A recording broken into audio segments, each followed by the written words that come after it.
Okay, so we are not here to talk about the match. Absolutely not. Don't worry about it. We are here to talk about a much bigger match. It was a debate, in fact. The two very senior gentlemen from America got together on podiums and fought it out. And it was so interesting to watch, wasn't it? My colleague, just a colleague, Painful it was. Manish Adhikari has an opinion about it. Arnav Jha, another colleague of mine, has an opinion about it. And I'm Anjali Istwal. I'm extremely opinionated. So let's first begin with your takeaways or a bird's eye view random thought of it. Right. So I think the biggest takeaway from the debate early today was something. I mean, you could have said that this was going to be the takeaway last evening, right?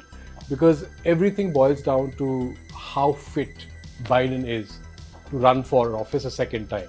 So, and if you go to New York Times, you go to Wall Street Journal, you go to the New Yorker right now, I think all the top lead stories on all those websites is concerning how the Democrats may be in for a rethink as far as the candidate goes. What was yours? I agree. I thought the debate was quite terrible, frankly. Was it because you had to get up at 4 o'clock to watch it? Sure. But You had to come to office to start it, no? But even besides that, if the idea of the debate was for Biden to prove he has energy to go for another term, and for Trump to prove that he can appeal to moderates, act more presidential, both failed. But obviously, this was more of Biden's failure because this was more of a test for Biden than Trump. Trump is who he is. Everyone expects him to be exactly that. His own voters will find whatever he did today very appealing. There might be some pushback, oh, he didn't act presidential enough, but those are mostly moderate Republicans. He never acted presidential even when he was president. Exactly. So that doesn't matter. The problem In fact, those are the things that normally work as far as his gallery is concerned. It appeals, exactly. He plays to his gallery. He managed it really well. Mr. Biden is too old. We have to accept it. And you know what? I today sat down and opened up last time's debate as well. He was so different. He had a vitality that was missing this time.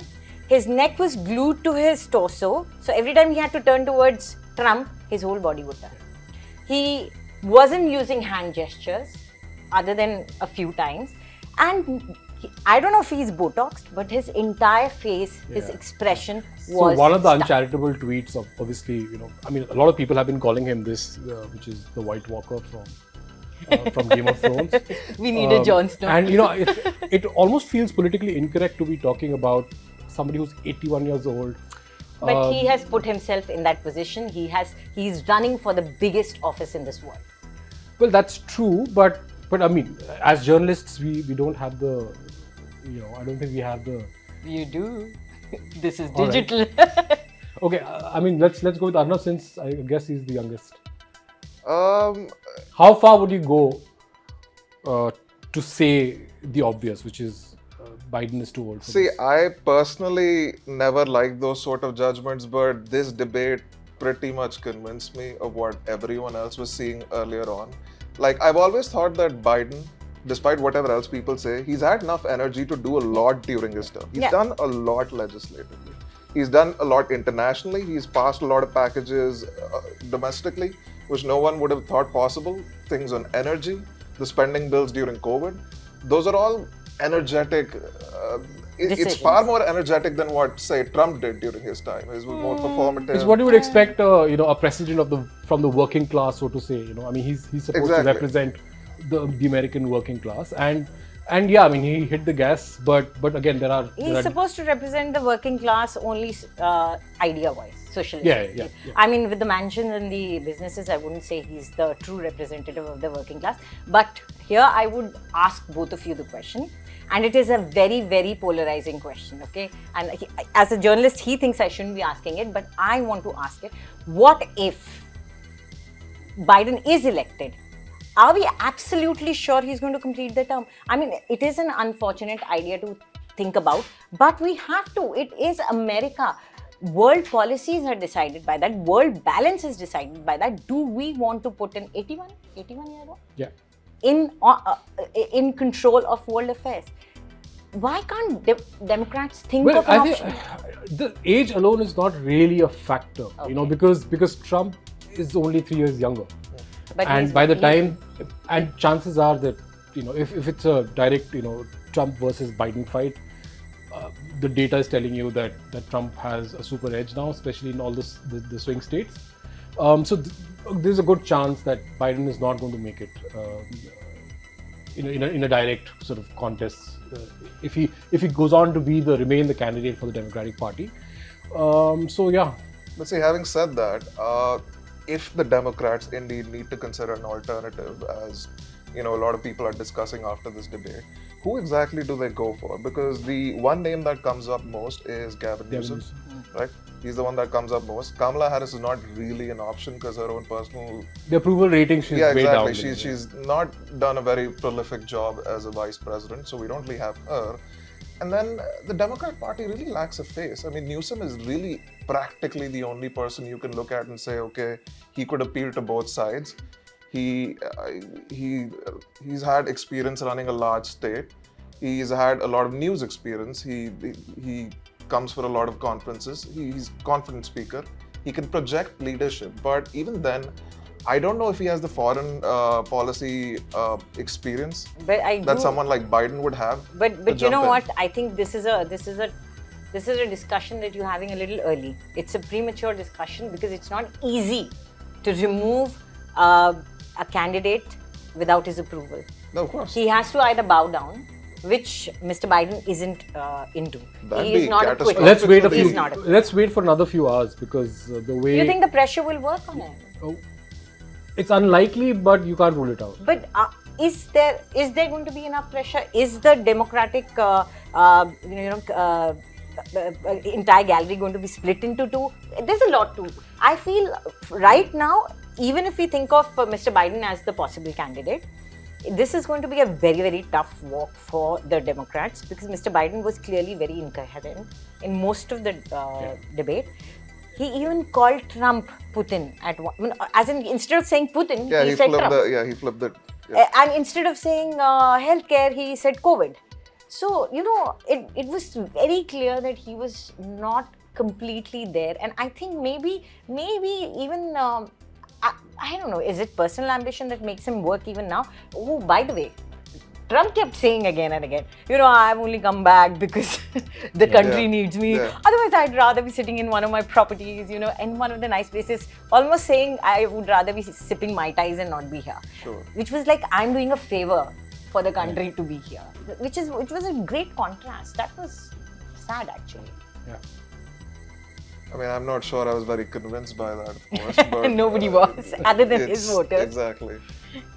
But okay, let's steer the discussion back into debate because I think we'll think about who's. You know, one important factor as to whether he will decide to bow out or whether there's going to be internal pressure within the party that sort of makes him do a rethink. I think a lot also depends on the money bags, whether you know the people who kind of fund the campaigns, etc. Because they need to make a call real quick. Going by, you know, I think the polls were out like half an hour, 40 minutes into the debate, and the numbers were. He had lost the debate even you know halfway through it. So they're going to do a rethink. So the next few hours is going to be very, very interesting. You know, maybe by tomorrow morning, we'll have some sort of consensus building within the party as well. I think he lost when he said beat the Medicare. I Yeah. think that was like and I could almost see Trump was One of the smiling low points, at yeah, times. definitely. At times you could see him smiling very wolfishly, and you knew that he's enjoying this. And of course, this would not be a very intended strategy by CNN. It never is by any channel. But they would cut out of a two-shot and put Mr. Biden alone because you could see Trump smiling in a two-shot. So it was. Well, that's debatable. I mean, how CNN ran the whole thing. I think mostly they don't do such thing. Yeah. It's a standard practice, you know, two shot and then single shot. But yes, every time there was a two shot, you could see Trump was enjoying it. Yeah. In fact, there was a coin flip and Biden picked the right side of the screen because apparently, in some stagecraft theory or some such, they believe that people on the right side of the screen tend to end up looking more authoritative, confident, etc. But I do have to ask, So you guys must have heard about the fact that he really prepared. Yeah. Okay, do you think all that preparation cost this? Because of that, probably he had, I don't know, did he have a sore throat? Or, Well, they're Apparently- calling it raspy, and yes, Apparently they the said he has a the cold. team, the team the did said say he has a it, cold. Yeah. That's official. Yeah, as in, do we have something? yeah. to say? From his team, Yeah. they've said that Yeah. he had a cold. He had a cold. Okay. And I think Kamala Harris, after a few hours after the debate, said that we are off to a slow start. I don't know. When I was listening to the last debate, his voice was sounding like it's going towards that.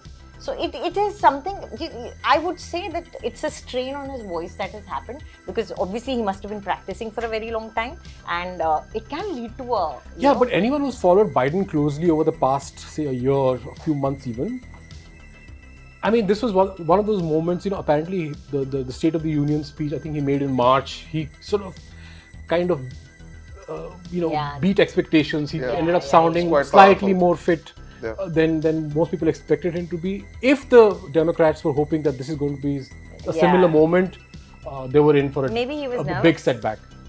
I don't know about the nervous thing, but he was definitely subdued. And apparently, the theory is that for most presidents, the first debate always goes badly. Apparently, this has been a thing for something like 40 That's years. probably Democrats saying it. I'm sure. They like to justify it. Though, of course, Reagan also had a bad first debate against, if I'm But not... also with the president, that's because they are defending the policies. I think so, like when Trump is defending himself, you see that he's a little subdued and he's on the back foot, because the attacker always has an upper hand. See, it's also the fact that they theorize that presidents are not really used to making those sort of debate-like speeches during their 4 or whatever years they remain in power. During that time, they get used to basically giving speeches And being in heard. isolated areas and being heard. So when they go up against a person who's been doing this for a while, okay, doing the attacking thing like Trump has, exactly. So there's just a matter of not being in practice, okay? It's not like the State of Union address where you're just addressing a room full of people who are there to listen to you. You've done everything. It's a very controlled setting. You can just put out whatever you have to put out without the other person, giving it back. So definitely he looked unprepared for being as prepared as he might have been. But Right. Hillary Clinton had almost predicted it. Like she's given an interview where she says that it's going to be very tough for Biden, and of course she was saying it more because she knew how Trump is. He's going to bring on this barrage of falsehoods. Yeah. He's going to say things which are not true, and he says it with confidence. Absolutely. I mean, it's amazing with the amount of confidence he says it with. And then you need someone like last time. Biden was so assured, so self-assured. Every time Trump would throw a falsehood at him, he would just immediately counter that. In fact, I think Biden himself, after the debate, I mean, I have to double check this, but I think I read somewhere that he said that it's really difficult to debate with a liar. Who does not lie in Yeah. politics, though? I mean, especially on Yeah. stage, right? It's not. I think it's about countering at the right moment. The thing with Trump, I saw he had very less meat, very less statistics. The climate, which is very, very close to my heart, when he was asked That about was a the strange climate ramble. change question, About water. first he didn't That's answer strange. it. He kept bringing back the issue to the NATO and the money we are giving. And then when eventually he was forced by the anchor to answer, he says, my team has just given me the stats just before I came in, and the water and the air was the best when I was the president. Yeah, but what his stand has been over the years, right? So you don't expect any better. And Biden. It's either the best or the worst. These are the only two words. In the same vein, like when Biden was asked about his health, I think he addressed that question. Like only the first sentence was about, I had the word health in it, and he goes on to talk about fabrication plants for chips, etc. Yeah, what he's done essentially. Yeah. And that was funny as well. I think because that's that I believe both was of the them most avoiding germane, the most relevant question of the evening. No, I think the golf fight Yeah, was the so- most so that- Golf relevant. kart was great. That And was so, great. so that golf reference happened to the same question Yeah. when it was asked to Trump. Yeah, when Trump was asked that whether he is competent enough, so he said, I'm ready to take a cognitive test, and I would invite Mr. Biden to do that. By the way, just before this debate, Trump had said that Biden will be jacked up on drugs. for this debate. He had already created, just say, we call That's it a again mahal. something that he said in the past. It's an environment that he creates, and by the time Biden walks into it, it's a whole chakravyuh, a whole thing created around him where he has nothing else to do but to defend himself from multiple sides. It's actually quite. I don't know how Trump does it. It's a strategy or it's just his personality. They have a term for it. It's called Trumpism. He's made it into an art. Yeah. It's disruptor. He's managed to get the whole. Anyway, I think shoot and scoot. Yeah. Yeah. You've got all your points in, or would you like to add something? My final thing here would be that I personally think it's a little early to, discount Biden at this point. First debate only. Yeah, and none of us are discounting though. I mean, yeah, I get the disappointment. I was disappointed. Okay. I wanted him to do a little Biden bit. supporter. I'm not a Biden supporter as much as I am a, let's say, supporter of reason. Okay, I didn't even go on liberal. Okay, I don't consider myself liberal, but I don't like labels. Let's keep it at that. I just think that we have one candidate who's actually a presidential candidate and another man who's quite literally trying to litigate things that have happened in the past. And he's also Trump is not fighting on a platform for the future. He's fighting on things like this election was stolen from me. The justice system was turned against me. Purely for that reason, I do not really see him as a viable presidential candidate. Even if there are Trump supporters as well, and there are serious people who kind of back him. Now, I wouldn't go so far as to say that, Musk has his reasons to not support Biden, right? They just do not see eye to eye on most of the things that Musk deals in. But you have Silicon Valley billionaires, for example, who are increasingly sort of swaying towards Isn't Trump. Kanye West also a supporter? He was. I mean, I don't think he has made a remark recently. he is not. He's Not anymore? He's had his own things to look into. Oh, okay. But they go back a long way, fairly long way. But anyway, I was referring to the All In podcast where just before the debate, a couple of days back, I think a week back, he was on this podcast where Trump sort of, made the Silicon Valley founders who are part of the podcast, who run the podcast, extremely happy by announcing something, a headline which is relevant to India as well, when he said, he would be up for giving green cards to people graduating from universities in the US. And obviously, you understand why the Silicon Valley crowd would be taken in by a remark like that. But there are certain positives if you really want to dissect what Trump stands for. I think economy is one of those aspects where probably he will score a few points. Oh, economy, more importantly, I think what he does is he quantifies everything into dollars. So what happens is UNAID, climate, future of the children, healthcare, childcare, everything, it boils down to dollars for him. So what happens is every time you talk about the future and what could happen or building something, everything's transaction. It becomes. We are going to spend so much right now. Who knows what's going to happen in year 3000? True. So everything boils down to that, and he doesn't want to talk about that. And some people who live in the moment and the present, they really connect with that thought. So anyway, this was first in the series of our little chats where we would be talking about the US elections and possibly the two presidential candidates also. And the two candidates do have an opportunity to redeem themselves if they want to, because this is just the first debate. And believe me, this has come early. Usually it's not this early. This has come early and has given an opportunity to us to tear them apart a bit early. Last debate, last time, happened 12 days before the election. Yeah. So think of it, they do have time to redeem. I think one of the reasons why the Democrats would have agreed to having a debate this early in the campaign is also, if the candidate, ends up in a car wreck. I don't know whether this morning was a car wreck for Biden, but it does give them that time but to it's a bit of a litmus test for them to figure out what they're going to do. It gives them that moving forward. Yeah, true. Okay, so we'll keep our eyes peeled and see if the Dems are okay with the performance or are they going to make any radical changes. Thank you for watching.